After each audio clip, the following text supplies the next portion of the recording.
first leg? No, we just knew it was going to be a tough race, especially with the starboard entry. You know, but I just have a lot of confidence in the boys on board and the boat. You know, we've just put so much effort in and work, and we really felt confident in that breeze. Okay, what happened on that? I mean, was the thing where it looked worse than it was? No, look, I mean, when you sail these boats, you're on the edge. You know, you really redline them the whole way, and they keep you on your toes, and they're a very demanding boat, but very rewarding at the same time. Okay. How many gears does your shearboat booster have? It just seems to have another one every day, to be honest. Yeah, we should find 6th and 7th and 8th. Yeah, there you go. You gotta love it. Thanks, mate. Congratulations. Thanks, Bernie. Cheers, mate. Congrats. Sure. Hey, man. Thanks. How are you? Good. Give me the scoop on your possibly being back here in 3 years. What do you think the chances are? Oh, look, I mean, me personally, mate, I've loved San Francisco. I mean, it really has taken our entire team, it's accepted us, and it's been interesting. I mean, San Francisco, when you look at the Giants and the Warriors, and there's people from all over the world that are part of those teams, but the one thing San Francisco does is it accepts you as their own, and they get behind you as, and they support you as their home team. And man, I've loved every single minute I've lived here. I've got my kids in school here, and I'm not going anywhere. Do you think the team is pretty much intact? There's a lot of young guys, a lot younger team than the Kiwis. Look, I think you always see a couple of changes. That's natural in team sports. There's no question we're going to hold on to the core guys. We want to win this. Look, the event that's been created by Larry and what the future holds is an incredibly exciting prospect, for everyone involved in the game of sailing. And, only now can we, think about competing with the other mainstream sports. What do you think about this future of this class of yacht? I think it's awesome. I think it has to involve foiling. I think multi-hulls are great. I think the physical side has been a huge part of this event.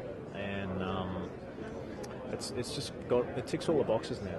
I mean, in the past it just missed a lot of the key things, but now you've got 11 fantastic athletes. You've got the pressure, you've got that risk versus reward, and you're in the cauldron of San Francisco Bay, which is sort of, for sailors, it's sort of like what Everest is for a rock climber. It's just you get the tough conditions, you push the whole way, and as an athlete, you just can't ask for anything more. You've got to be pushed. I was talking to Dennis Conner this morning. He said he's a neighbor of yours. Yeah, Dennis is a neighbour of mine. He lives a couple of doors down. It is one of my heroes. I mean, look, the guy is. The thing I love about Dennis is he won it, he lost it, and he came back. So he's a guy that's no stranger to adversity and a challenge. And I mean, look, for us to have completed the biggest comeback in the history of sport. Man, what a team. What are you going to say to him?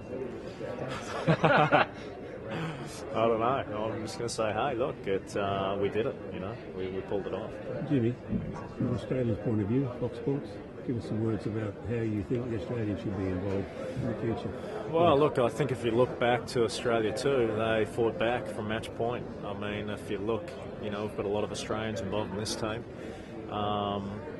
We were a lot worse off than Australia too. We were 8-1 down. I mean, I don't know of any other sporting team comeback that we had to face. But that's growing up for me, that's what it's been all about. You never give up. You always fight to the end. Your back's against the wall. You just come out swinging, and that's what we did. Thank you very much, Jimmy. That nosedive on the first leg. What was going through your mind? And how bad was that? I was thinking there's quite a lot of water that's coming over the boat at the moment.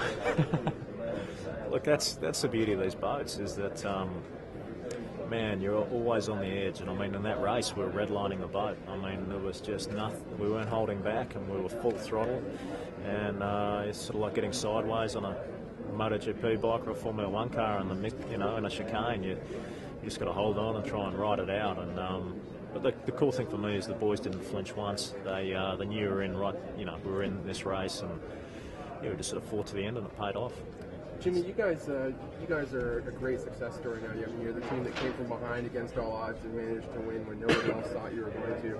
Oracle sponsors you guys for a reason beyond just Larry's passion for sailing. You guys are a great story now in terms of promoting that company. Do you expect, from a marketing point of view, for them to have you kind of all over the place now, promoting what you've done in Oracle on a corporate level? It's a fantastic group to be involved in. The thing I love about Oracle and what Larry stands for is he's always thinking about the future.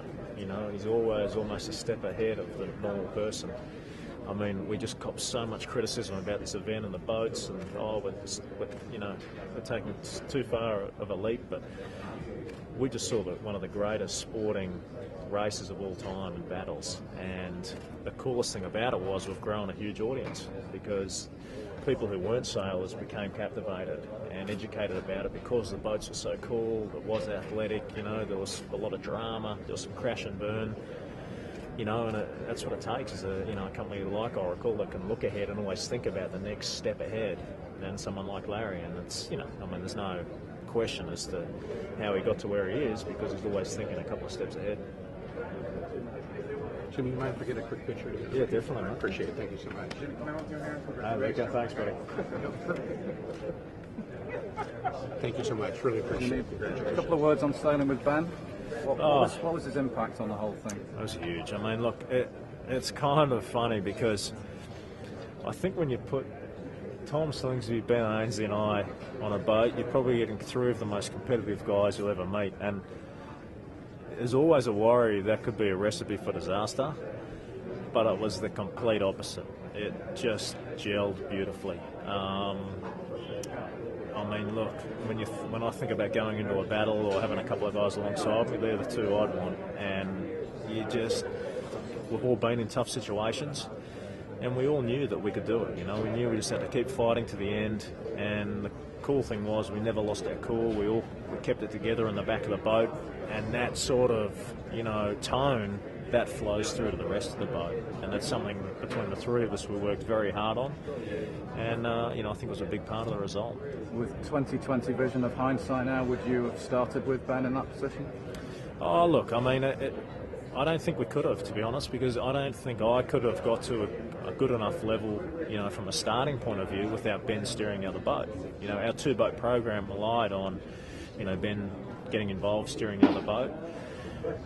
John Kostecki did a fantastic job as well, and it really was, we needed the team, really to be united, and that's what was incredibly encouraging was, John was the guy that put his hand up and said, hey, listen, we should try a change now, we need to make a change.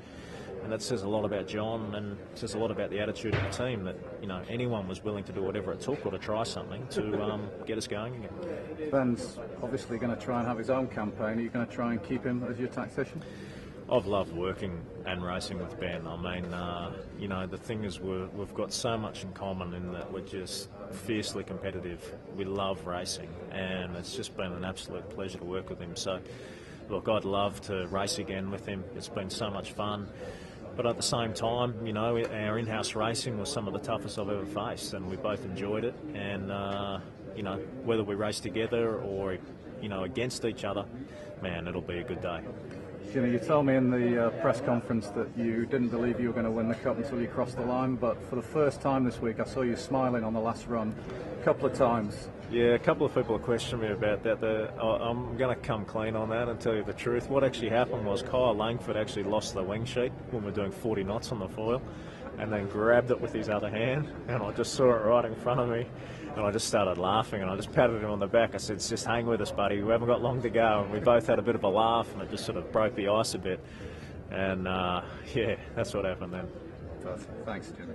No worries. Congratulations. Thanks a lot, man. Thank you. Hey, Heather. Yeah, of course.